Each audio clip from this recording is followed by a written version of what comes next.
নমস্কার বন্ধুরা, এই ভিডিওতে আমরা স্টেট র্যাঙ্ক ওয়াইজ ওয়েস্ট বেঙ্গলের কাট অফ নিয়ে একটু আলোচনা করে নেব। তোমরা অনেকেই জিজ্ঞাসা করছো যে স্টেট র্যাঙ্ক কত হলে ওয়েস্ট বেঙ্গলের একটা গভর্নমেন্ট এমবিবিএস সিট তোমরা শিওর পেতে পারো। এছাড়াও state rank wise category wise cut of, অর্থাৎ ইউআর, ওবিসি, এ, বি, ইডব্লিউএস, এসসি, এসটি প্রত্যেকটা ক্যাটাগরি ওয়াইজ কাট অফ নিয়ে আলোচনা করব স্টেট র্যাঙ্ক ওয়াইজ। দেখো, তোমরা এখনও বিভিন্ন যে ইনস্টিটিউটগুলো যারা নিজেদের ডাটা পাবলিশ করেছে যে প্রত্যেকটা ইনস্টিটিউট থেকে কত সংখ্যক স্টুডেন্ট কোন রেঞ্জে রেজাল্ট করেছে, তোমরা সেই ডাটাগুলো দেখেছো এবং দেখে একটা এস্টিমেট ধারণা করতে পেরেছো যে ওয়েস্ট বেঙ্গল স্টুডেন্টদের কোন কোন ইনস্টিটিউট থেকে কোন কোন পারফরমেন্স বা কীরকম পারফরমেন্স রয়েছে। কিন্তু সেই পারফরমেন্সগুলো থেকে কিন্তু ক্যাটাগরি ওয়াইজ ডিস্ট্রিবিউশন হবে, সেটা কিন্তু তোমরা এখনও বিষয়টা নিশ্চয়ই বুঝতে পেরেছো। তো তাই স্টেট র্যাঙ্ক একটা কাট অফের ডেফিনেটিভ দিক তোমরা বলতে পারো, যে স্টেট র্যাঙ্ক থেকে তোমরা বুঝতে পারবে যে ওয়েস্ট বেঙ্গল স্টুডেন্টদের পারফরমেন্স কোন রেঞ্জে হয়েছে। এছাড়াও স্টেট র্যাঙ্ক থেকে তোমরা ক্যাটাগরি স্টুডেন্টরা কিন্তু যে সিট পাবেই শিওর, সেটা কিন্তু 100% বলে দেওয়া যায়।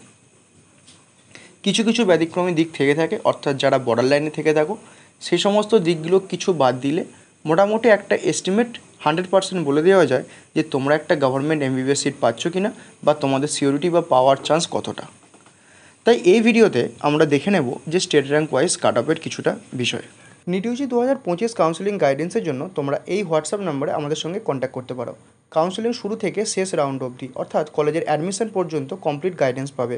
Important documents regarding counselling rules, choice filling list, college information and bond regarding A to Z full counselling guidance তোমরা পাবে। এছাড়াও তোমরা আমাদের হোয়াটসঅ্যাপ এবং টেলিগ্রাম গ্রুপে জয়েন হতে পারো, লিঙ্ক ডিসক্রিপশন এবং ফার্স্ট কমেন্টে দেওয়া আছে। দেখো, তোমরা স্টেট র্যাঙ্কটা কখন মেনলি পাবে, তার জন্য তোমাদেরকে বুঝতে হবে যে ওয়েস্ট বেঙ্গল স্টেট কাউন্সেলিংয়ের প্রসিডিওরগুলো কী কী রয়েছে। তোমাদের প্রসিডিওর বলতে প্রথমে দেখো, তোমরা অনলাইনে রেজিস্ট্রেশন করলে, যেটা আমাদের WBMCCর অফিসিয়াল ওয়েবসাইট, সেখানে তারপরে তোমরা সেখানে অনলাইনে ফি পেমেন্ট করবে। সেখানে তোমরা ক্যান্ডিডেট প্রোফাইল লেটার পাবে। তারপরে তোমরা সেখানে ফিজিক্যাল ডকুমেন্ট ভেরিফিকেশনের জন্য একটা তোমাকে ভেন্যু দেওয়া হবে, তুমি সেই ভেন্যুতে যাবে। সেখানে গিয়ে তুমি ডকুমেন্ট ভেরিফিকেশন করবে ফিজিক্যালি। তারপর তুমি সাকসেসফুলি ভেরিফাইড ক্যান্ডিডেট যে একটা লিস্ট পাবলিশ করবে রাউন্ড 1-এর জন্য, তুমি কিন্তু সেই লিস্টে এলিজিবল হবে। That is merit list. অর্থাৎ তোমার ফিজিক্যাল যে ডকুমেন্ট ভেরিফিকেশান যেদিনকে শেষ হবে তার কিছুদিন পর যে একটা মেরিট লিস্ট পাবলিশ করবে, এইটাই হচ্ছে তোমার সাকসেসফুলি রেজিস্টার্ড ক্যান্ডিডেট, অর্থাৎ যারা রাউন্ড 1-এর জন্য এলিজিবল। ঠিক আছে, সেখান থেকে কিন্তু তোমরা পরিষ্কার বুঝতে পারবে যে তুমি কোন পজিশানে রয়েছো ওয়েস্ট বেঙ্গলের ক্ষেত্রে এবং তোমার রেজাল্ট কী হতে চলেছে। দেখো, অল ইন্ডিয়া র্যাঙ্কে যারা আমাদের ওয়েস্ট বেঙ্গলের খুব ভালো ক্যাটাগরি স্টুডেন্ট রয়েছে বা যারা ভালো খুব স্কোর করেছে, তারা কিন্তু অনেকে পার্টিসিপেটই করবে না। তারা এইমস বা অন্যান্য কোনো সেন্ট্রাল ইনস্টিটিউটগুলোতে অ্যাডমিশন নেবে, তারা স্টেটের দিকে অতটা আসবে না। ঠিক আছে, বা তারা অল ইন্ডিয়া কোটা দিয়ে আমাদের স্টেটের যে টপ মেডিকেল কলেজগুলো সেগুলোতে তারা অ্যাডমিশন নিতে চাইবে। তো সেক্ষেত্রে ওপরের দিককার ভালো স্টুডেন্টগুলো চলে যাচ্ছে। এছাড়াও ক্যাটাগরি যারা ভালো ভালো স্কোর করেছে তারাও কিন্তু বাইরের দিকের কলেজগুলো নেওয়ার জন্য চেষ্টা করছে। তারপরে কিন্তু আসছে স্টেট কাউন্সেলিং, তারা স্টেটে কাউন্সেলিং করাবে এবং স্টেটে কিন্তু তারা একটা সিট পাবে। আমরা আগের বছরে রাউন্ড ওয়াইজ তোমাদেরকে কাট অফগুলো দেখানোর আগে দেখে নিই যে আমাদের ওয়েস্ট বেঙ্গলে ক্যাটাগরি ওয়াইজ সিট ডিস্ট্রিবিউশনটা কীরকম রয়েছে। ওয়েস্ট বেঙ্গলে আমাদের ক্যাটাগরি ওয়াইজ সিট ডিস্ট্রিবিউশনটা ঠিক এরকম: 45% কোনো রকম কোনোটা রিজার্ভ নয়, ওটা প্রত্যেকের জন্য ওপেন। 10% ওবিসি এর জন্য, বি এর জন্য 7%, ইডব্লিউএসের 10%, এসসির 22%, এসটির 6%। এটা কিন্তু 2024-এর যে ডাটা সে অনুযায়ী।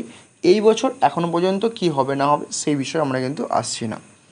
ইউআর ক্যাটাগরি ক্ষেত্রে, যেটা ইউআর মানে আনরিজার্ভ, যেটা কারোরই কোনো রিজার্ভ নয়, সিট ছিল 1367, ওবিসি এর 318, বি এর 214, ইডব্লিউএসের 314, এসসির 679, এসটির 182। এবার দেখো, এই যে পিসির সিটগুলো রাউন্ড 3 মানে রাউন্ড 3-তে ভার্চুয়াল ভ্যাকেন্সির মাধ্যমে সেগুলো কিন্তু রাউন্ড 3-তেই তোমাদেরকে কনভার্ট করে দেওয়া হবে এবং সেক্ষেত্রে কিন্তু তোমরা কিন্তু কাট অফের ড্রপটা লক্ষ্য করতে পারবে।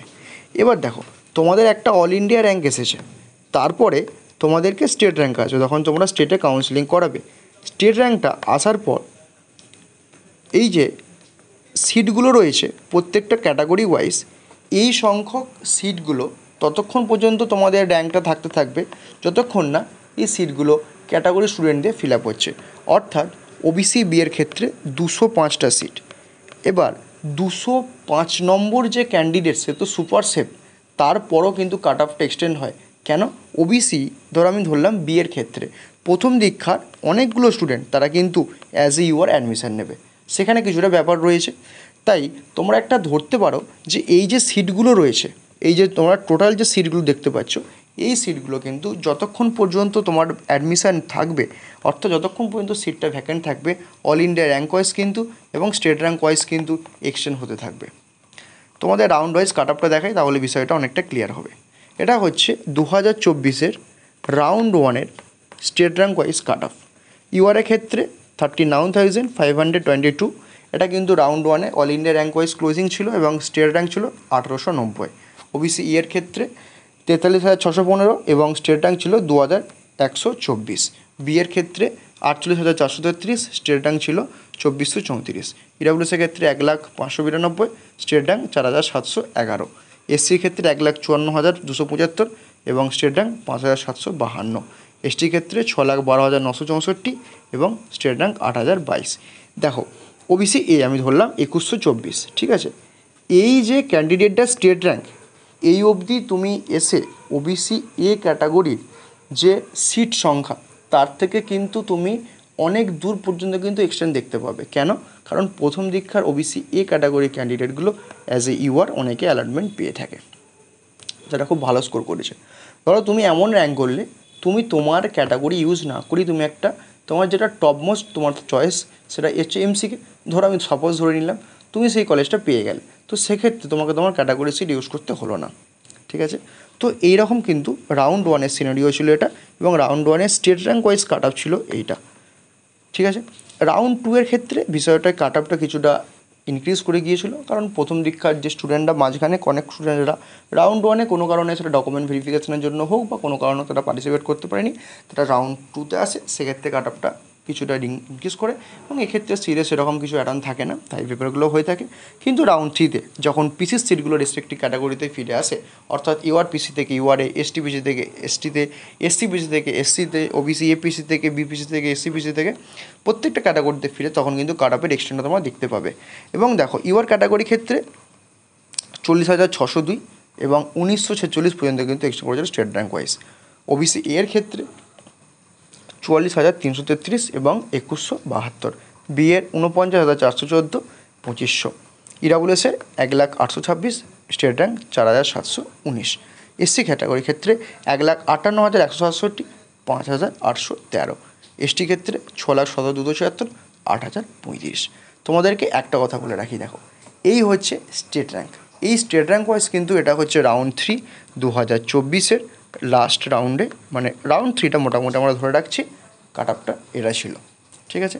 তো এই যে তোমরা ক্যাটাগরি র্যাঙ্কগুলো দেখতে পাচ্ছ, এবং এর মধ্যে কিন্তু একটা আবার ক্যাটাগরি র্যাঙ্ক আছে, সেই ক্যাটাগরি র্যাঙ্কটা কিন্তু তোমাদেরকে আমরা মেরিট লিস্ট এলে একদম ইন্ডিভিজুয়ালি বার করে দিতে পারবো, এবং তোমার ক্যাটাগরিতে তোমার কত র্যাঙ্ক সেটা কিন্তু তুমি জানতে পারবে, এবং সেখান থেকে তুমি একদম শিওর থাকতে পারবে যে তোমার কী চান্স হচ্ছে কী চান্স হচ্ছে না, ঠিক আছে।